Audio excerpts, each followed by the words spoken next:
Assalamualaikum warahmatullahi wabarakatuh. Perkenalkan, nama saya dari Swanto, saya dari 10 TKT 2. Kali ini saya ingin membahas tentang teori masuknya agama Islam di Indonesia. Teori pertama yaitu teori Gujarat oleh Profesor Dr. Christian Snodgrass. Menurut teori ini, Islam masuk ke Indonesia dari Gujarat. Snodgrass berkeyakinan bahwa tidak mungkin Islam masuk ke Indonesia langsung berasal dari Arabia tanpa melalui ajaran tasawuf yang berkembang di Gujarat, India. Wilayah Kerajaan Samudra Pasai merupakan daerah pertama penerima ajaran agama Islam, yakni pada abad ke-13 Masehi.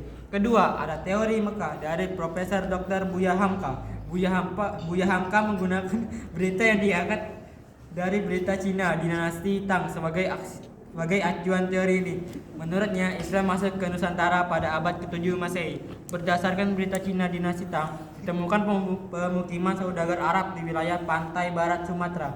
Dari sini disimpulkanlah Islam dibawa masuk ke Indonesia oleh para saudagar yang berasal dari Arab. Ketiga, ada teori Persia oleh Profesor Dr. Hussein Jajadiningrat. Menurut teori ini, Islam masuk dari Persia dan bermazhab Syiah. Pendapat ini didasarkan pada sistem mengeja bacaan huruf Al-Quran, terutama di Jawa Barat yang menggunakan ejaan Persia.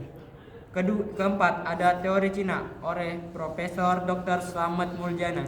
Menurut Slamet Muljana, Sultan Demak merupakan keturunan Cina. Lebih dari itu, menurutnya Wali Songo juga merupakan keturunan Cina. Pendapat ini didasarkan pada kronik Klenteng Sampokong. Keenam, ada teori maritim oleh N.A. Belets.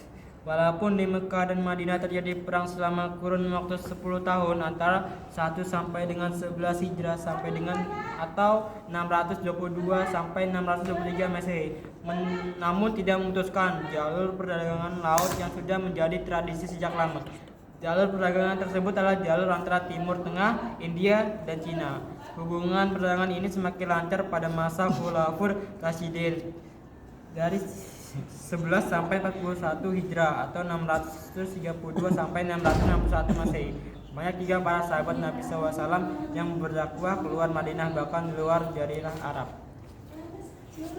Kedua, ada tokoh penyebar ajaran Islam di Indonesia. Pertama, ada Sultan Malik Al-Saleh dari 1267 sampai 1297 Masehi.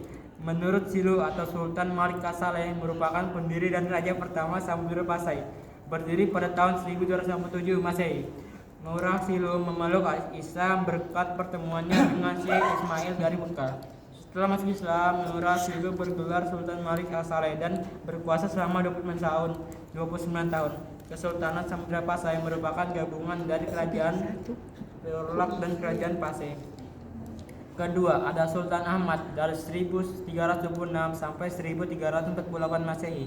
Beliau merupakan Sultan Samudra Pasai yang ketiga, bergelar Sultan Malik Al-Tahir II.